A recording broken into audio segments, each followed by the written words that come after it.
And now we've got our second one. And really our hope is just to kind of bring people together, whether you're in the club or not, share some stories, share some knowledge about paddling trips, and really kind of fill this void that COVID has left us in the meanwhile.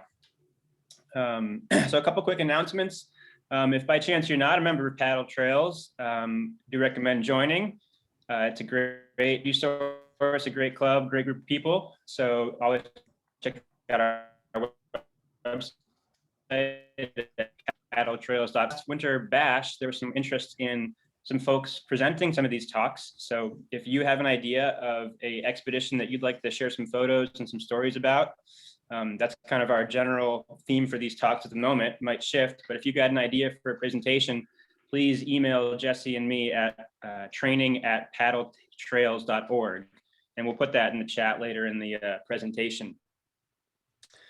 A couple other quick Zoom notes. Looks like most people have this going on, but do please keep yourself muted during the talk. There will be a time for questions and answers at the end.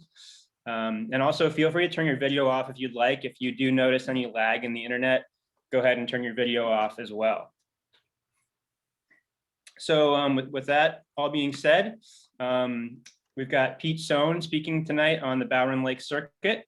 He's going to speak for about 30 minutes or so. And like I mentioned, we'll have some time for question and answers at the end. So thank you all for joining, and please bear with us as we do a little technical screen sharing transition at the moment, and we'll turn it over to Pete. Okay, is this, do I hit the share screen now? Yep, that's right. Okay. Okay. Looking good, Pete. All right. Well, okay, I'm Pete Sohn, and I'm going to talk about the Bowron Lake canoe circuit paddle that I helped organize and lead with our with the Boy Scout troop that our son was in.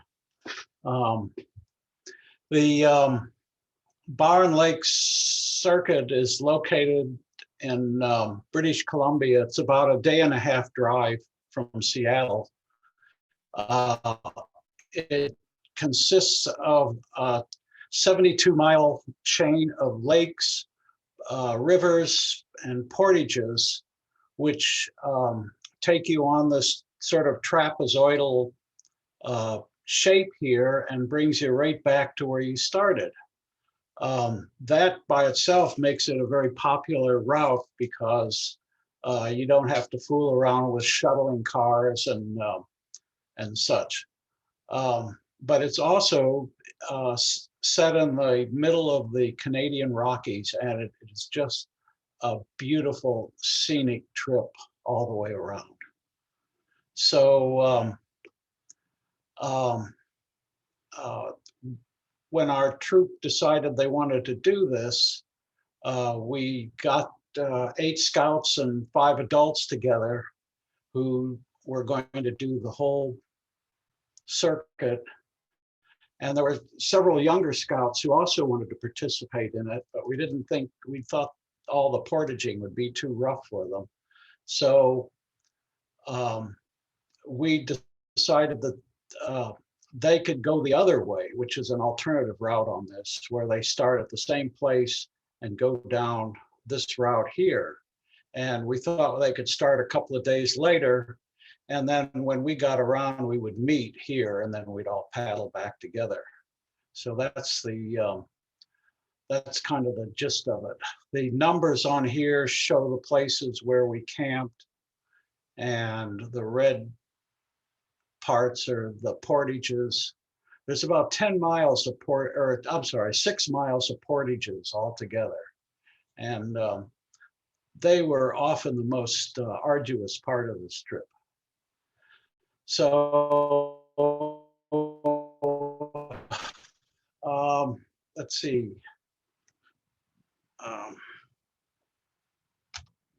Let's see, I've got to move this over to the other side so I can, okay, there. Okay, here's the bunch that made the trip. Can everybody see this okay? Yep, looks good, Pete. Okay, Yep. okay, okay. Here we are getting ready to leave. But when you get there, before they let you go on the first portage trail, which is going right back up there, first of all, you have to see a bear video. The park feels it's very important to know whether the bear that's mauling you is a brown bear or a grizzly bear. Evidently, with one of them, you play dead, and with the other, you fight as hard as you can. I don't remember which is which. So, but at any rate, so we see the video bear, and also on this circuit, you can mount wheels on your canoes and haul them across along the trail this way. Except when you do that, you can only carry 60 pounds of gear in your canoe. And before you leave, the park rangers weigh the gear that you're going to carry in the canoe while you're on the portage and mark it. And then they put a tag on your canoe saying what gear you have in there when you're portaging. So there's no way of cheating. So we've got all that done and off we go.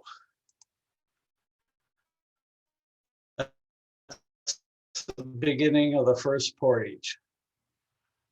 So you can see everything that you don't have in the canoe, you've got to carry on your backs. And here we are at the other end, getting everything back together in our canoes and heading out on Kibby Lake. And here we've crossed Kibby Lake. This is a pretty small lake. It's probably not much bigger than Green Lake here. A lot of times it was hard finding where the portage was because they're just marked with a small sign. So I think this time we were kind of paddling around through this marsh trying to figure out where it was. And we're off on the second portage.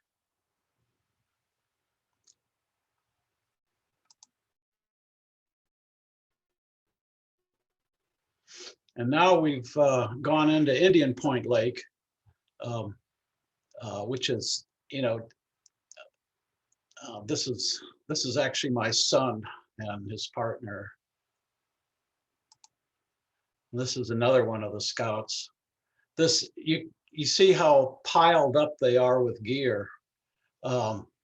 Sasha, the guy in front, was from Russia, and it's like you could just keep loading stuff up on top of him and he'd just walk off with it.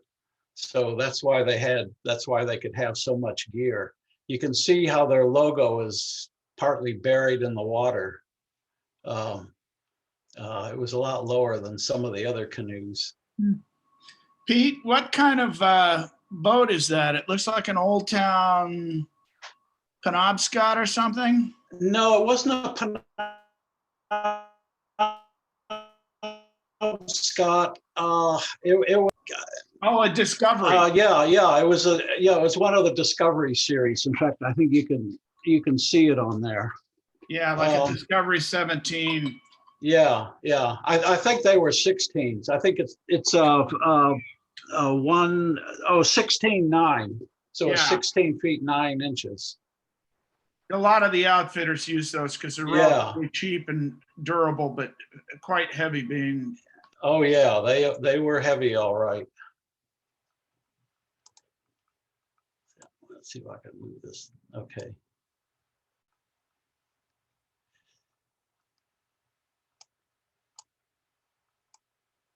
Just trying to get this out of there. Yeah, so this is sort of a group portrait of us, but this gives you an idea of what the scenery is on the lake. So there's just, the mountains just come right down to the edge of the lake. It's really pretty beautiful. And now we're at our first campsite halfway down Indian Point Lake, getting ready to make dinner.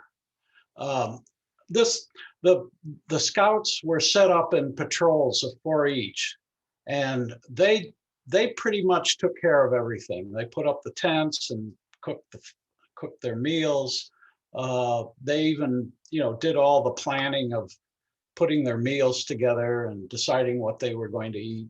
And so the adults didn't pretty much left them alone, which was the way it was supposed to work. We were just there in case, some real trouble happened. And this is the end of the day on Indian Point Lake. The next morning, we're getting ready to head off again. It was kind of interesting. The adults like to prepare pretty elaborate meals sometimes, and we always had a full breakfast. Where one of the scout patrols, they just had snacks they didn't have to cook for breakfast. So they were always the first out there and yelling at everybody else, "Come on, hurry up." So here we are, we've done the last portage onto Lineazi Lake, or onto Isaac Lake, and heading towards our next campsite at Wolverine Bay. And it rained a little bit, but then we were treated to a double rainbow when we got to our campsite, which is pretty neat. These gashes on the mountains are where avalanches occurred during the winter months. And there's just looking across Wolverine Bay to where Isaac Lake takes that big dog leg. And this is what a typical camp looks like. It's got some rough amenities and a fire ring, and they have tent pads set up. When you decide to do the Bowron Circuit, if you're 6 people or less, you're designated as a party, and you can take up to 14 days to go around the circuit. You can stay at any campsite. If you want to stay there a couple of days, you can do that. You're pretty much on your own. If you're more than 6, up to 14, which is the most they'll allow in one group, then they assign you a campsite every night, and you have to follow that schedule. It's 8 days, 7 nights, and if it gets really rainy or stormy, you still have to follow that routine, because there might be another group using that campsite the next night. So the advantage of being designated as a group is you always, whereas if you're a party, you can go to a campsite and it'll already be filled. Because in the middle of the summer, it can be kind of crowded. It was even crowded the first time I did it, which was 1971. Oh, wow. That was when it was pretty primitive then. Okay, I'll just bring the map up again. Okay, right now we're at Wolverine Bay, and now we're going to head down Isaac Lake. This is about 20 miles long. We're going to camp halfway down, and then at the end of the lake, we're going to camp at the dreaded chute on the Isaac. And here we set off the next morning. It was really a pretty morning. We crossed across Wolverine Bay and headed down south on Isaac Lake.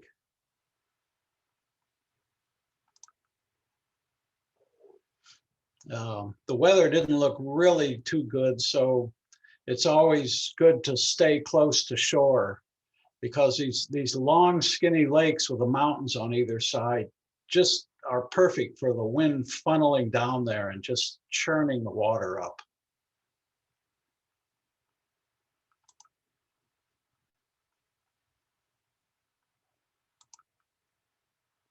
But everything calmed down and the lake just turned as smooth as glass.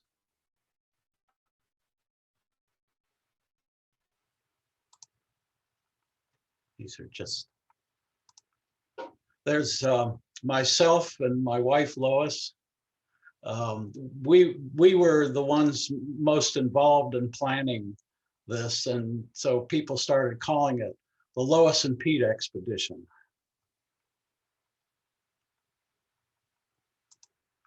And there's another two of the adults on it. And this is a lunch break.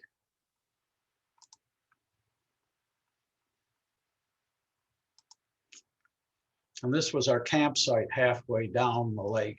This is my favorite site because it kind of projected out into the lake and it always had a good breeze on it. The mosquitoes can be really terrible, especially in the early summer.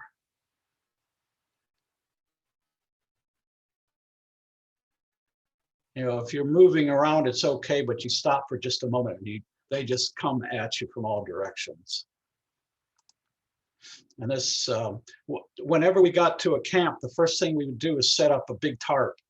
So in case it started raining, or if it was raining, we could just get all the gear under there and stay relatively dry until it stopped raining and we could get the tent set up. It's pretty miserable setting a tent up while it's raining. And this is just some more views from our campsite. When the sun started going down, it just created the most eerie lights and shadows along the mountains here. That's one of our scouts out there who had bought I think a fishing permit cost $35, and he was determined to get at least one fish out of that $35. And this was a sunset on another trip I was on there. I've actually been on it 2.5 times, but so I'm slipping a few of those in. And I always like to get up early in the morning and just walk around when it is so quiet, and it's just something so marvelous about the wilderness. Then there's mist kind of hovering over the lake. And now we're getting ready to leave our campsite. These are, all the sites have these bear caches where you have to put anything that has an odor in it, even toothpaste you put in there. Because the whole philosophy of managing these campsites is that to make it clear to the bears that there's never going to be anything in there that's worth eating. So they just leave them alone. And it seems to work pretty well. We didn't see any bears. And it was another just glass smooth day on the lake. There's Andre, was the 5th adult. He was in this huge kayak trying to see if he could get some wind there. And now we're down at the southern end of the Isaac Lake,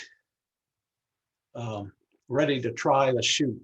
This is, it's kind of funny looking back on this because none of the scouts had any experience with paddling in rapids. And I didn't have much experience either, although I paddled a lot. So it was this rapids that they called the chute seemed to be a big deal. So now this again was on a later trip when I was paddling with my cousin, and it looks like it's something really rapidy, but that's basically all it was. The only thing that was you had to be careful about is you had to make a right turn down at the bottom of it. But all the scouts managed to paddle it very easily. Nobody flipped. We're actually paddling it in empty canoes, and you know there's actually a portage around this for people who don't want to paddle the rapids. So the scouts would paddle down here and go through. There's a little rapids up ahead called the roller coasters, and then portage their canoes back and do it again. So it became a lot of fun. Another one. And Andre had to try paddling back up it. And that's from our campsite looking way up the lake.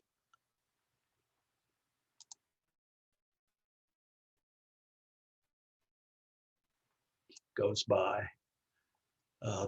This was a pretty neat campsite because it had a shelter there. So it was almost like we were being civilized. We're breaking camp again. And okay, now we're right here at the number 4. And so we're going to portage around those rapids, and then we do a short paddle, and then there's Isaac Falls is there, so we have to paddle around that, and into McCleary Lake, and then we go into the Caribou River. You're actually paddling on 3 different river systems on this circuit. And that takes us into Lineazi Lake, where we camp the next day, and then we continue on Lineazi Lake and Sandy Lake and pick up the Caribou River again, which we circle around here, and there's a tiny little lake there called Rum Lake where we camped. And this is a big sign warning us about our waterfalls. Gets our attention. And this is getting ready to portage around the falls. Eric, this is what they probably had to as bear caches when you were there. Yeah, I mean, I don't even, actually, I'm not even sure when I did it in 71, whether they had those. It was, we couldn't use wheels. Wheels weren't around then anyway. And the mud, I remember a couple of things. The mud was really bad, like up around Kibby Lake. Oh. Like up to the calf muscle. Wow. Yeah, there were some cabins, but we didn't hang our food, and I don't recall that we had bear catches of any sort. You just had to fight the bears off if they came around, huh? Well, I think they were actually. I think some of I think they still allowed some hunting then. Yeah. So the bears tended to stay away.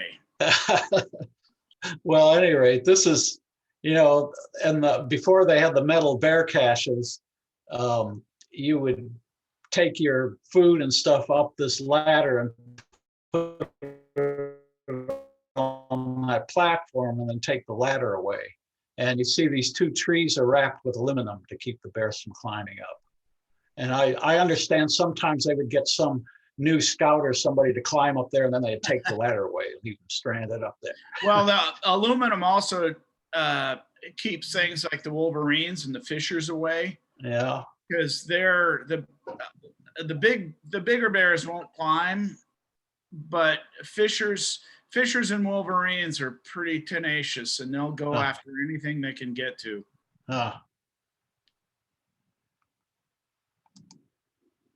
So that's the falls that we portaged around, Isaac Falls. And now we're getting ready to head out on the into McCleary Lake and connect with the Caribou.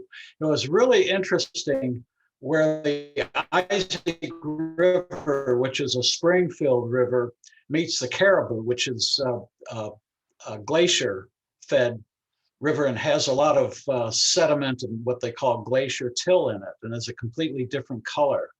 And it's really neat where the two rivers come together, and it's like there's just this line, you know, a sort of a clear blue on one side and a sort of a brownish color on the other side, which is kind of neat. I never got a picture of it though. And this is the Caribou River. And this, I mean, the Caribou River is a flat water river, but it's moving pretty fast, and it has a lot of snags and stumps and stuff in it. So you really have to pay attention going down it. I understand this is where most of the people who flip because they think, oh, we've passed the rapids, now it's all easy, and they run into something. And the Caribou takes us on to Lineazi Lake, and this was one of the most beautiful days, just a perfect blue sky, and it was warm. And I think Lineazi Lake is probably one of the prettiest of all the lakes. And we got to our site and set up camp, and the scouts were out swimming. And it changed from this to this in about 20 minutes. It was, this storm just came in and slammed us. And, you know, it started blowing tents around. Here's a couple of scouts who trying to keep their tent from flying off. It was just amazing how fast it came in. But like good prepared scouts, we have our tarps set up and we stayed pretty dry. And the storm seemed to clear away pretty fast, because by evening it was all clear again, and you can see the moon rising over there. And in the morning we thought, well, it looks like it might clear up. But before we were finished with breakfast, the rains came pouring in again. So we stayed underneath our tarps for a while, hoping it would clear up. Andre always had a smile on his face and was cheery, but he couldn't really cheer up these two scouts.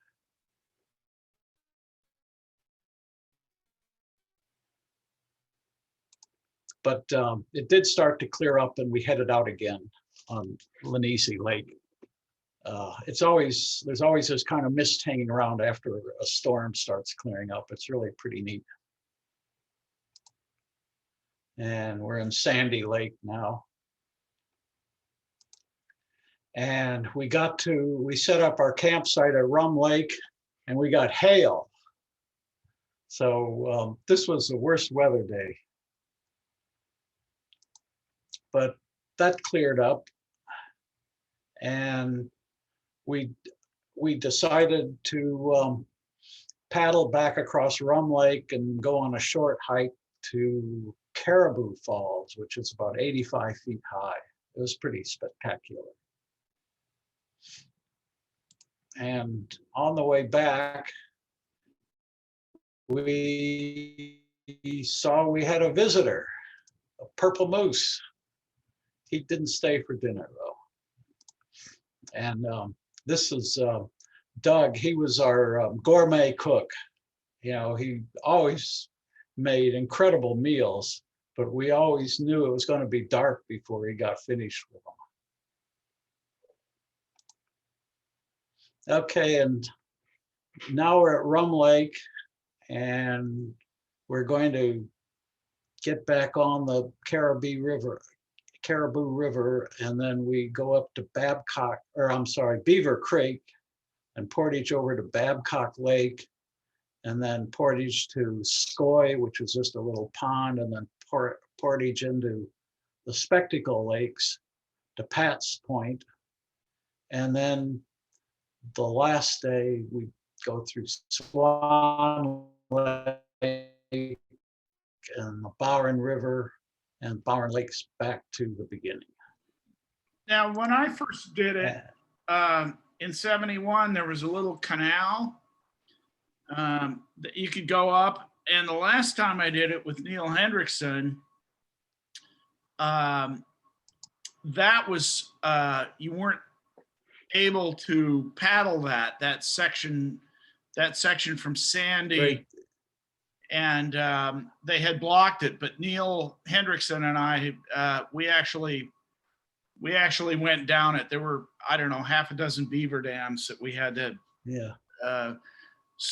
skirt around or pull over.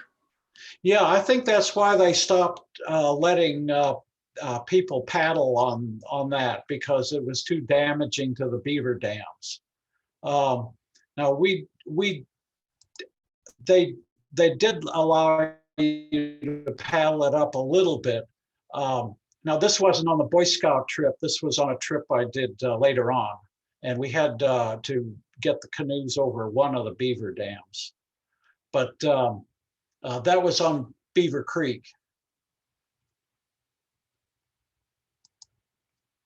So now we've done the portage into Babcock Lake, and this mountain off in the distance we saw for the rest of our trip. And now we've portaged into Skoy, and from Skoy into the Spectacle Lakes. This is the last portage, and we're all happy about that. And here we are at Pat's Point, which again had a big shelter, so we could, a lot of our gear was really soaked with all the rain, so we could hang it out in there and get stuff dry again. And here we ran into the Young Scouts who were supposed to meet us at the bottom of Babcock Lake, but they got caught in that storm that we went through. And when they got to this cabin, they said, "We're staying here and not moving." So they kind of wimped out on us. Nice cabin though. And this was just something kind of funny. There was this row of ducks sitting on an almost submerged log, and they would just stood there for, maybe 20 minutes, a half hour. We thought maybe they were waiting for the metro or something. And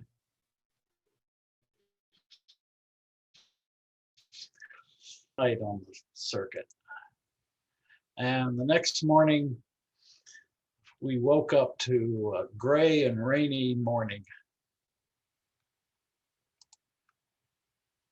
And we paddled across the Swan Lake in the rain.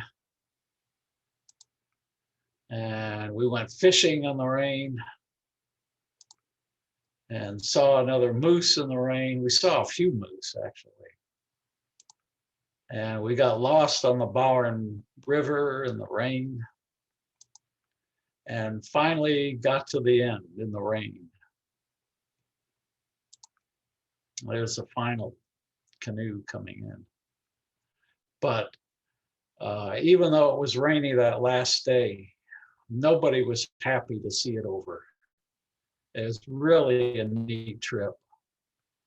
One of the adults on it was telling me after the first portage was so arduous that she was thinking about how much she would pay to have a helicopter carry her out of there.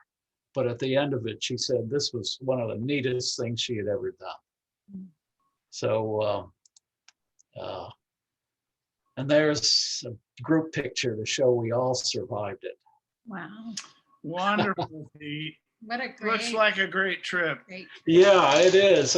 The last time I did it in 2013, we did the first 3 portages in 2 trips because the wheels don't make it easier to do the portage. They simply enable you to do it in 1 trip. But it was much more comfortable doing it, you know, bringing the canoes across the portage on 1 trip and then bringing the rest of the gear on the next one. He didn't feel so much like a pack animal. And actually, it meant you got to really enjoy the portage you were on. Well, and that's on my trips. That's what I've always found is some people look at portages as a kind of a burden, but I kind of look at it as a way to, once I've dumped my gear, to stroll back through the woods and kind of look at stuff, and not, you know, just a walk Yeah. back to the boat, a chance to get out of the boat. And yeah, it's a nice circuit. Last time I did it was 2000, I think it was 2010 or 11 with Neil Hendrickson. We both had solo boats. And we did just the west side. So we did it, I think it was the first week of October. So we were in t-shirts, so there weren't any restrictions. And we were in t-shirts on the way down. And we got to the falls, Caribou Falls, and there was lots of rime ice on the falls when we got there. And then on the way back, we actually had to break ice for a day and a half. 3/4 of an inch up on the Bowron River, actually. So it was. Yeah, Pete, this is Pete. What time of year did you do it, Pete? Well, the Boy Scout trip was in June. Okay. And the last time we did it in 2013, it was in September, and it was really nice because there are no mosquitoes. We did it in I'd say 1986, 87 in September, and it was lovely. Yeah, it had been a pretty dry end of the summer, early fall, and there were no mosquitoes. And that's usually when most of the locals go from Quesnel and that area, because there's no bugs. I mean, the only bug Neil and I saw was in the outhouse there at Una Lake. The interesting thing is that in the fall is when the salmon start to migrate up the Bowron River, and it brings down the bears. So on our last camp, and I don't remember where it was, somewhere at the bottom of Spectacle Lake or something, and there were grizzly tracks all over the beach. It was like, oh boy. Yeah. But we didn't see a single bear. We just saw tracks. Yeah, no, they pretty much keep to themselves most of the time, especially when they have salmon. Yeah. Well, yeah, it was a pretty neat experience. The only disappointing thing about the last trip we did in 2013 was that it was unseasonably warm, and we did not see a moose or a bear or anything. And at the end, some of the park people told us when it's that hot, they all go up into the mountains. Yep. So I think the only wildlife we saw was a duck. Does everybody know Mark Winderman's story? You remember Mark Winderman from the club, and he was on the circuit, and a fellow camper left the ladder up And as soon as they went down, a bear comes running out of the bushes and climbs up the ladder and starts chewing on Mark Winterman's pack. Oh, no. And all the people run out and start pounding their pans and yelling at the bear. And the bear just kind of looks at them and says, I've seen all this before. And he continues eating. And that was Mark Winterman's story. So like you leave your ladder up and they're there and they'll be climbing up the ladder with Blake and I. Huh. Well, their goal is to eat for a year, eat in 6 months, a year's worth of food. Yeah. Well, it's the only time we saw a bear was on the second trip I did with another couple. They got well, there were a lot of things that went wrong with the trip, and after a couple of days, I think we had paddled to Indian Point Lake. We decided to turn around and go back. But we camped on Kibby Lake the first night on that one, and everybody had told me there's a little lake that is right off of Kibby Lake, and they said that if you go out there early in the morning, you can see a lot of wildlife. So I got up almost at the crack of dawn and paddled out there, and I didn't see a thing. And I had my camera all ready to take pictures. And so I put it away. And as we were paddling from the smaller lake back into Kibby, there was a bear right in front of us. And as soon as the bear saw us, bam, he was off. So we saw him for maybe 2 or 3 seconds, and then that was it. So I never had a chance to take a picture of him because I'd already put my camera away. But we went back and told the others that, wow, we saw a bear this morning. And I had the feeling maybe the bear was back telling his family, wow, we saw some humans this morning.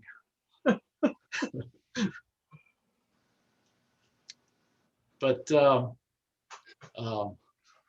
yeah, I would, I don't know if there's anybody watching this who hasn't done the Bowron canoe circuit. Oh yeah. Yeah, I would strongly encourage you to do it. And before you're 72, because the portages are pretty arduous, especially the first 3, because the later ones are easier because you started to eat your way through your gear or your your food. So there's a lighter load. Hey, Pete, I have a question. So that 60-pound limit, was that purely just the weight of gear that you were putting in the boat that you were gonna, put on the wheels, or was that all of your gear?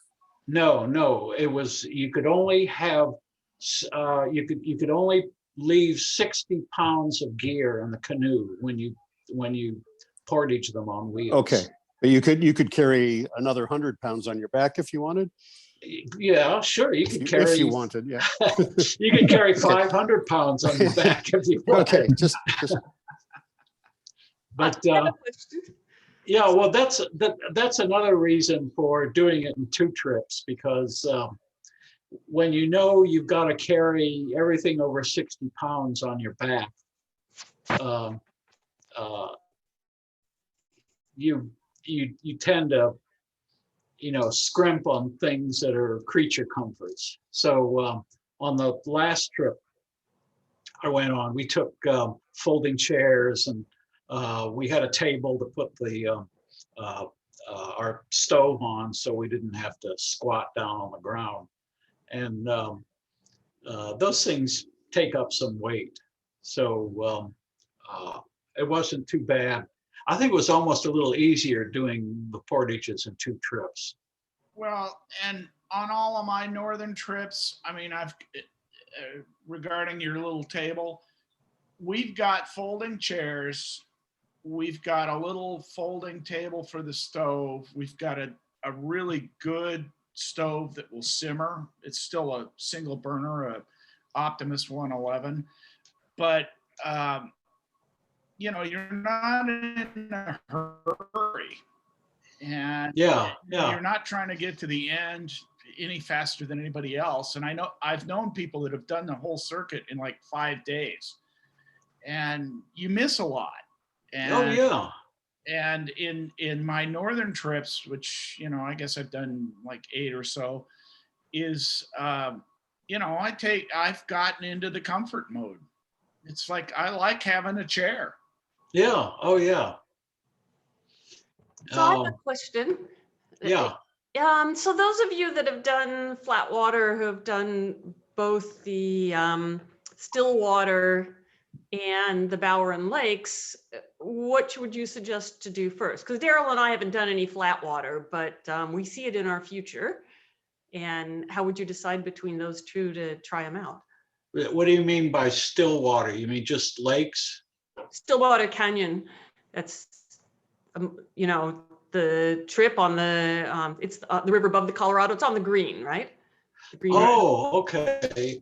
I haven't done the green. I always wanted to. But I would just say the really one of the neat things about the Bowron Circuit is that you get so many different experiences, and it just you know, you get to paddle in rivers and in lakes, and there are wetlands that you go through, and like I say, the scenery is really just spectacular. Yeah, But, for a circuit, it's, well, go ahead, Pete. Okay, but a year after we did the last Bowron trip, a couple of friends and I did Myrtle Lake in Canada, which is just a lake, but that was really kind of neat. It's a lake that I think is it's sort of shaped in a Y, and each of the, you know, from the bottom of it to the two legs of it, it's about 20 miles. You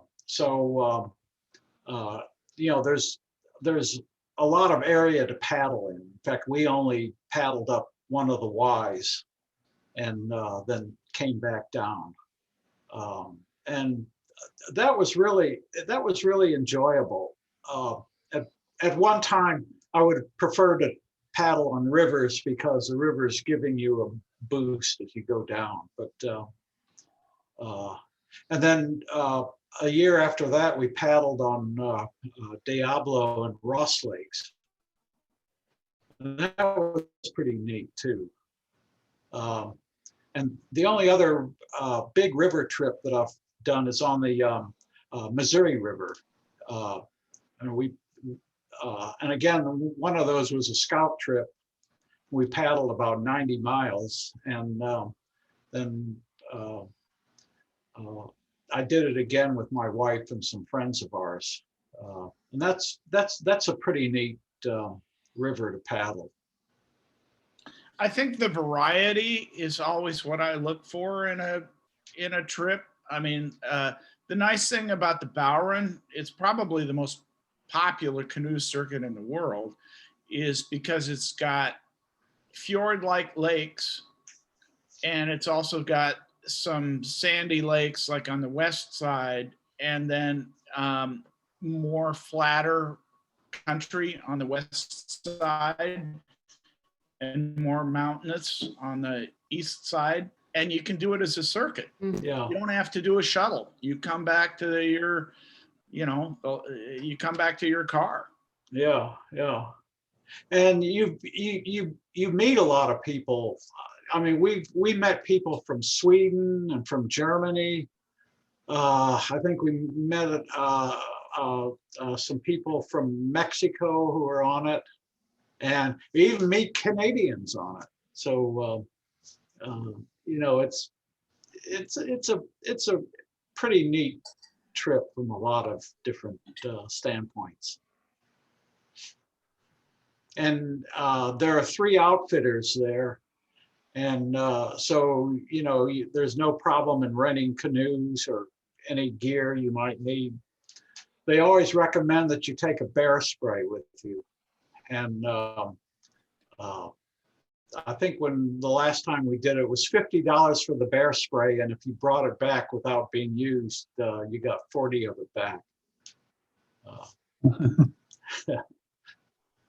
On all of my northern trips, I've never had bear problems, ever. Uh, And maybe I'm lucky, but I mean, we've just never encountered a bear. I mean, we've seen them, but, you know, never had an issue.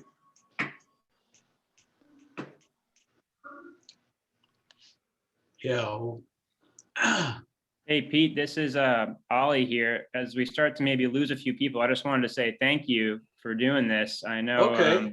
Zoom is kind of a challenging format for a lot of things, and you don't get to see people's faces or hear their reactions a lot of time. But I wanted to let you know I gave a hearty chuckle to the ducks waiting for the metro comment. That's a highlight for me. And I did want to ask a question, wondering if there's any good eating of the fish on the trip, if that gets done at all. There were a couple of people who were we saw cooking fish that they had eaten, or that they had caught, eating fish that they had caught. Wolverine Bay was supposed to be a place where there was pretty good fishing. So that, I'm not a fisherman myself, but I know a couple of the scouts caught fish and they shared them with their patrol. So it is possible to. I think it's probably too far south for grayling, but there's probably trout. You know, the issue always with fish, and I don't generally fish, although I have on my northern trips, is what do you do with the guts and how do you deal with those to keep bears and other scavengers away? Yeah, well, I always understood you took them out into the lake and dropped them there. That's what I've always done, but even the smell Yeah, will yeah. attract a bear or other critters. Yeah, well, I've never paddled anywhere where there weren't campsites set up, and you know, you had bear caches and stuff like that, and that was sort of a security blanket. Yeah, when we did the what was it, the Tesla, not the Tesla, the Pelly in the Yukon, we did camp at one cabin, which was a native, sort of an educational cabin for the youth. And there was a lot of bear sign. And we kept everything in the cabin because the Pelly First Nation had, taught skinning and that sort of stuff, moose skinning. And so we did see a lot of bear tracks and a lot of bear fur. And, you know, you just kind of, you're a little more aware. Yeah.